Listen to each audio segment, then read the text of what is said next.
আজকের বিষয় জামাই ষষ্ঠীর বিশেষ সেই দিন, যেখানে জামাই আর শাশুড়িতে জমে যাবে সিন।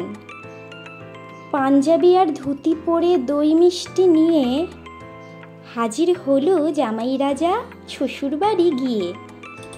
সঙ্গে নিল জোড়া ইলিশ, আম লিচু কাঁঠাল। শাশুড়ি মাকে প্রণাম সেরে হাসলো এক গাল। শাশুড়ি জানেন জামাইয়ের কাছে বাড়বে তার কদর, পঞ্চব্যঞ্জনে থালা সাজিয়ে করলে জামাই আদর। তাই তো তিনি সকাল সকালে রান্নাঘরে গিয়ে রেঁধে রেখেছেন জামাইয়ের জন্য নানা পদ জমিয়ে। থাকবে পোলাও, মাছ, মাংস, চিংড়ি মাছের বড়া, আর থাকবে মন্ডা মিঠাই শাশুড়ির হাতের গড়া। শাশুড়ি দিলেন লেবুর শরবত ঘরে ঢুকতেই জামাই, আর দিলেন দই চিড়ে থালা ভরা মিঠাই। শাশুড়ির আপ্যায়নে জামাইয়ের পরিতৃপ্ত হয় মন, চিরকাল জামাইয়ের স্মরণে থাকে বিশেষ এই শুভক্ষণ। নমস্কার।